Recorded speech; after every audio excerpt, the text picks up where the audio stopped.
Doctor बाबा साहब अंबेडकर पर अमित शाह के बयान के बाद पूरे देश में प्रदर्शन किए जा रहे हैं। मध्य प्रदेश में भी हर शहर, गांव और विधानसभा में भी जोरदार प्रदर्शन किया गया कांग्रेस के द्वारा। अभी इस वक्त हमारे साथ प्रदीप अहिरवार जी हैं, अनुसूचित जाति विभाग के अध्यक्ष हैं। किस तरह से देख रहे हैं इस पूरे मामले को, क्योंकि अब प्रदेश के में हर एक जगह जो है प्रदर्शन किए जा रहे हैं। देखिए, जिस तरीके से गृह मंत्री अमित शाह जी ने संविधान के निर्माता और इस देश में दलित, आदिवासी, पिछड़ों और महिला और अल्पसंख्यक समाज के लिए मसीहा बाबा साहब अम्बेडकर का जो अपमान किया है वो बहुत ही निंदनीय और बहुत ही अपमानजनक बयान उनकी तरफ से आया है। पूरे देश में विरोध हो रहा है, कांग्रेस पार्टी विरोध कर रही है, हमने भी उनका विरोध किया है। और जो कांग्रेस पार्टी का शीर्ष नेतृत्व है, कांग्रेस पार्टी का शीर्ष नेतृत्व ये मांग कर रहा है कि जब तक अमित शाह जी माफ़ी नहीं मांगते ये विरोध प्रदर्शन जारी रहेगा। और हम भी लगातार पूरे प्रदेश में विरोध करते रहेंगे, क्योंकि बाबा साहब अम्बेडकर सिर्फ एक व्यक्ति नहीं थे। बाबा साहब अम्बेडकर एक ऐसा विचार है जिसने इस देश के करोड़ों दलित, आदिवासी महिलाओं को अधिकार दिए। कौन से अधिकार दिए? जीने के अधिकार दिए। एक समय इतिहास का ऐसा इस भारत का है जो सब लोग जानते हैं कि दलितों के लिए चलने के लिए सार्वजनिक जगह पे मनाही थी। उनके तन पे कपड़े नहीं होते थे, वो झुककर चलते थे, उन्हें अच्छा खाना नहीं मिलता था, उन्हें अच्छे घर रहने के लिए नहीं मिलते थे। आदिवासी समाज को इतना मजबूर किया गया कि वो शहरी क्षेत्र छोड़कर जंगलों में रहने पे मजबूर हो गए। पिछड़े समाज के लोगों को सिर्फ सेवा का अधिकार इस देश में था मनुस्मृति के अनुसार, और महिलाओं को कोई भी हक अधिकार इस देश में नहीं थे। इन वर्गों के लिए इंसान का दर्जा देने का काम डॉक्टर अम्बेडकर ने अपने संविधान में किया है। अगर ऐसे मसीहा, ऐसे भगवान का अपमान सत्ताधारी पार्टी के मुखिया कहे जाने वाले, सत्ताधारी पार्टी के दूसरे नंबर का नेता कहे जाने वाले अमित शाह करेंगे, अहंकार में करेंगे, तो उनको छोड़ा नहीं जाएगा। और जब तक अमित शाह अपने बयान वापस नहीं लेते, माफ़ी नहीं मांगते, उनका विरोध जारी रहेगा। बड़े नेता हैं अमित शाह, सदन में इस तरह की बात सामने आई है, क्या लगता, क्या नियत रही होगी अमित शाह की जो इस तरह का बयान उन्होंने दिया?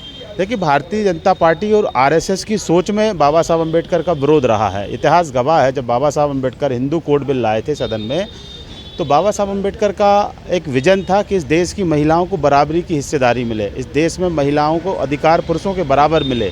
वो अधिकार हिंदू कोड बिल के माध्यम से बाबा साहब अम्बेडकर जब कानून मंत्री थे तो देना चाहते थे। सबसे पहले विरोध किसने किया? आरएसएस के जो पितृपुरुष माने जाते हैं डॉक्टर श्यामा प्रसाद मुखर्जी, सदन में बाबा साहब अम्बेडकर का विरोध किया और बिल फाड़ा। और दिल्ली के अंदर बाबा साहब अम्बेडकर का पहला इतिहास में अगर किसी ने पुतला जलाया है तो श्यामा प्रसाद मुखर्जी के नेतृत्व में जला है। ये आरएसएस के लोग इस बात को जानते हैं। आज बाबा साहब अम्बेडकर के बारे में ये कहते हैं कि हमने बाबा साहब का ये किया, बाबा साहब के तीर्थ स्थल बनाया, मऊ में किया, लेकिन यही वो लोग हैं जो बाबा साहब अम्बेडकर के दिन में माला डालते हैं और रात में उनकी मूर्तियां तोड़ने का काम करते हैं। तो बाबा साहब अम्बेडकर सिर्फ इनके लिए वोट का एक माध्यम है, बाबा साहब के प्रति इनकी कोई आस्था नहीं है। और उसी का एक प्रदर्शन अमित शाह जी ने सदन में किया।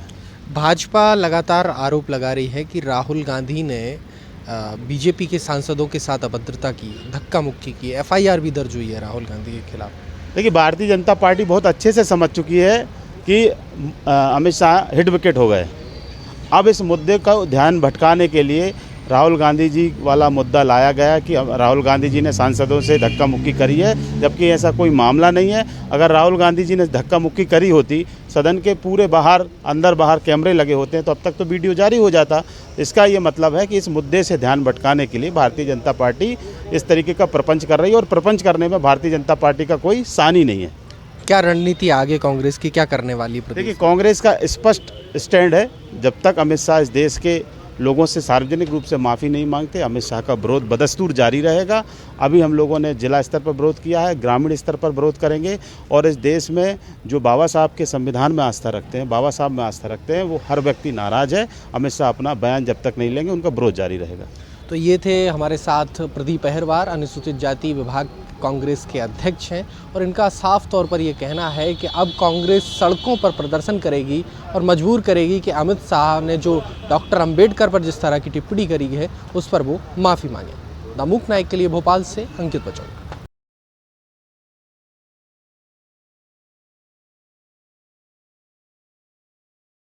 द मूक नायक जनवादी पत्रकारिता करता है।